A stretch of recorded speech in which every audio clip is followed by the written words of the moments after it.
கர்த்தர் நல்லவர். கர்த்தருடைய நாமம் மகிமைப்படுவதாக. கடந்த 4 மாதங்கள் முழுவதும் தேவன் நம்மை பாதுகாத்து பராமரித்து வழிநடத்தி வந்திருக்கிறார். இந்த 5வது மாதத்திலும் தேவன் நிச்சயமாகவே நம்மை வழிநடத்துவார். இந்த மாதத்துல தேவன் நமக்கு கொடுக்கக்கூடிய ஒரு வாக்குத்தத்தம் ஏசாயா 40ஆம் அதிகாரம் 31வது வசனம். கர்த்தருக்கு காத்திருக்கிறவர்கள் புது பலனை அடைந்து கழுகுகளைப் போல செட்டைகளை அடித்து எழும்புவார்கள். அவர்கள் ஓடினாலும் இளைப்படையார்கள், நடந்தாலும் சோர்ந்து போகார்கள். இந்த வசனத்தின் அடிப்படையில் சில காரியங்களை இந்த வீடியோ மூலமா உங்களோடு கூட பகிர்ந்து கொள்ள போறேன்.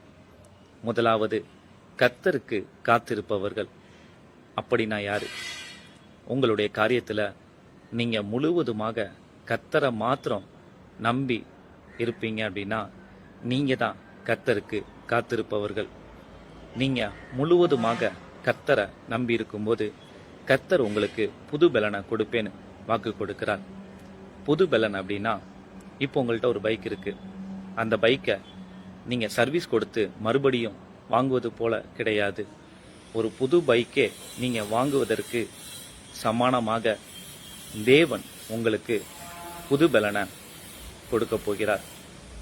தேவன் கொடுக்கும் புது பலன் உங்களுக்குள்ளும் உங்களுடைய சரீரத்திலும் வெளிப்பட போகிறது.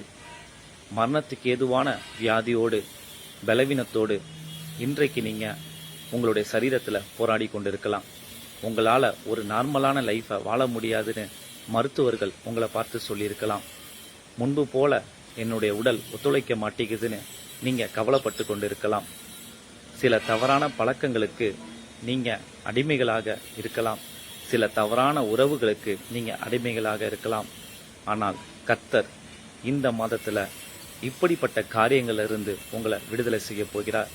தவறான பழக்கங்கள்ல, தவறான உறவுகள்ல சிக்கி தவித்து கொண்டிருக்கும் உங்களை அந்த அடிமைத்தனத்திலிருந்து விடுதலையாக்கி தேவன் உங்களுக்கு அற்புதமான ஒரு புது பலனை கொடுக்க போகிறார்.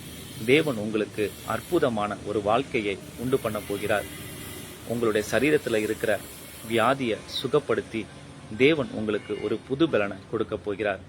விசுவாசிங்க, விசுவாசத்தோடு இருங்க. கர்த்தர் நிச்சயமாகவே உங்களுக்கு ஒரு புது பலனை கொடுக்க போகிறார்.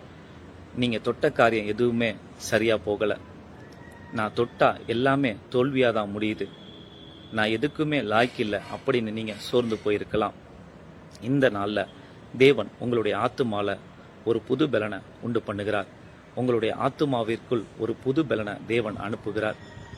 உங்களுடைய ஆத்துமா புது பலன் அடைகிறது.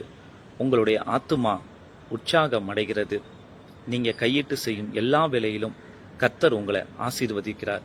கர்த்தர் உங்களை ஆசீர்வதித்து பெருக பண்ண போகிறார். இப்படி உங்களுக்குள்ளும் உங்களுடைய சரீரத்திலும் தேவன் புது பலனை உண்டு பண்ணுகிறார். நீங்க கர்த்தரை மாத்திரம் முழுவதுமாக நம்பும்போது இந்த புது பலனை பெற்றுக்கொள்வீங்க. தேவன் உங்களுக்கு ஒரு புது பலனை கொடுக்கிறார். மறுபடியுமாக நீங்க ஓட போறீங்க. மறுபடியுமாக நீங்க உயர்ந்த ஸ்தானங்களுக்கு சென்றடைய போறீங்க. முன்பு இருந்தது போல அல்ல, ஒரு புது பலனோடு உங்களுடைய வாழ்க்கை துவங்குகிறது. புது பலனோடு நீங்க காரியங்களை செய்ய போறீங்க. கர்த்தருக்காக காத்திருக்கீங்களா? அதாவது கர்த்தரை முழுவதுமாக நம்புறீங்களா? நிச்சயமாகவே கர்த்தர் கொடுக்கக்கூடிய புது பலனை பெற்றுக்கொள்வீங்க. கர்த்தர் தாமே உங்களை ஆசீர்வதித்து வழி நடத்துவாராக. God bless you.